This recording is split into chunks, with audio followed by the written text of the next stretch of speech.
I think Bishop Makamu really needs to consider his business plan and all this entire thing that he does with the funeral parlor thingy and whatnot, because the amount of complaints pertaining his funeral parlor entire thing, it's just too much. We had a funeral plan with Makamu, which we were paying for monthly. And then when my mom passed, I wasn't quite like it was a basic package. Your body removal, your storage, your hearse. They promised chairs and tents and tables. What else do they promise? Obviously the burial site, they prepare that. It's just a normal basic funeral plan. So I didn't like the casket that it came with, and I said that I wanted to upgrade to dome, which they said dome would cost me, to upgrade to dome would be 60,000, I think. And then if we wanted to add doves, it would cost us another 5,000. So I paid Makamu 65,000 in total. I'll insert the screenshots now. The agreement was that we were gonna get a fleet of Mercedes-Benz cars, the big ones. I forgot what they are. We didn't get those cars. We got different cars. I believe it was, let me check. We got Fortuners. I don't know what they're called, but we got those cars. So when I spoke to this lady, she said it is a VIP package. You get Mercedes-Benz cars, you get programs, you get deco, with like ushers and like waiters in the tent. And I agreed because it sounded so good when she was telling me. Can I tell you that the programs came after the funeral? We got the programs after the funeral. We were promised 100 chairs. Like they said that they're going to decorate the tent because it's the VIP package. They're going to decorate the tent for 100 people. So we're going to get 100 programs. It was going to be a tent for 100 people. They gave us 50 chairs, 4 tables. So that's not 100 people. They gave us the deco that I saw in the pictures. That I wanted. That's why I took the VIP package. Was not what we got. We got deco that could probably cost 5,000 rands. It was not up to par. The tables were scratched and very old. Someone actually complained because the tables were so old. Some of the ashes that we got were not helpful at all. The lady that I was supposed to help her, she was forgetting everything. She claimed that she was new, but how do you give someone new a dome, they call it dome VIP package, and then you make me pay 65,000 rands and I don't get the service that I'm supposed to get? And mind you, this is on top of the monthly premium that we were paying. I told them my dissatisfaction, and they kept promising that they will set up a meeting so that we can come to a conclusion about it. But can I tell you now that they're ignoring me? And they had initially opened a group for us so that we can have a discussion. And as soon as I asked them the group when we were going to have the meeting, they removed all of us, the whole family. Here's the proof right here. Makamu, I've been calling them consistently throughout December, throughout January. I have not had a response. No one is helping me. They've just been ignoring me, and they're not returning my money. The funeral that I paid for is not the funeral that I got. I'm heartbroken because I do not have 60,000 just laying around. I think when it comes to this type of a work, right, funeral parlor, you have to understand the kind of a business you are in and the kind of a service that you should give. You see, a funeral is not a birthday party.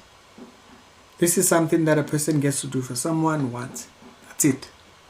And apart from that, it's also the last one that they do for that individual.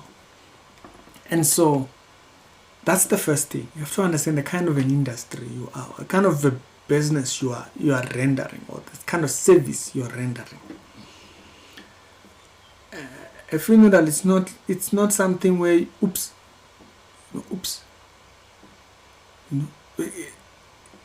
There can't be oops. It's like a wedding.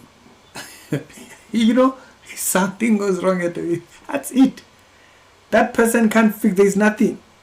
That's it. The kind of a business you're in, you have to understand the kind of a business you're in, the kind of a service you've promised. A person is paying you. You are doing nothing. Ne? They're paying you while you are doing nothing, because they are going to need you one day. Do you understand the responsibility that is? They are paying you for doing nothing. that one day you would be there. And that one day they need you. Tololo. They pay you for all these years so that one day you may show up. That's all. I think they really need to rethink their staff training. The complaints, it's not one person. And this whole thing of being rude and what, we've seen so much of it on social media concerning them. We've seen so much complaints concerning them. And then people will say, hey, it's jealous. It's not jealous. This is someone's loved one's funeral. You know, you show them the coffin you're gonna give them. They say no, they want to upgrade, and the upgrade they come on. The chairs. If you promise chairs and then you don't even bring the chairs, what if those were the only chairs that they were banking on? People will come and just stand. Understand how much you jeopardize the funeral of someone. Then when things collapse here, people will be saying, you know, they were wishing bad. Wishing bad, it's a funeral. You do this. This person gets to do this once. And you go there and you give whatever kind of service. You bring all kinds. You show decor that you don't even have, that you don't even bring. It's a funeral. That person gets to do that once for their loved one. And you don't. And then when people call, these are the very same people that will be telling you about having prayer, what, hotlines. What kind of prayer hotlines are you having when it is said, take those people in your prayer hotlines and put them there to know how to deal with people with complaints, particularly this type of complaints. It's not a bad day. It's not something that a person can come back and do again. I saw a video of a lady. She was talking about how she wanted something for her wedding, and this person came and did the exact opposite.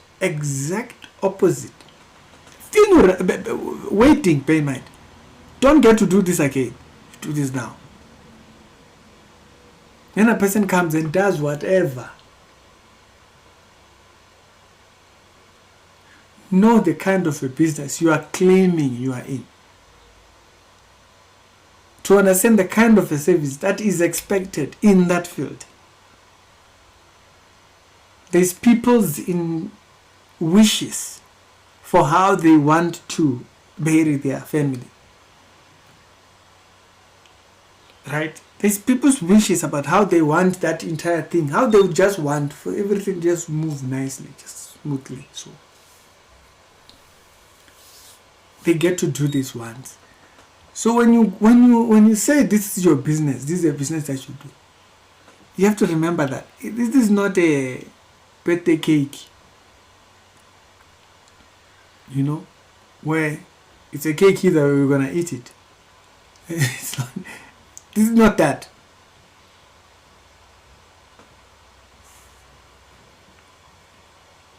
I think Makamu services, they need to really rethink this thing, because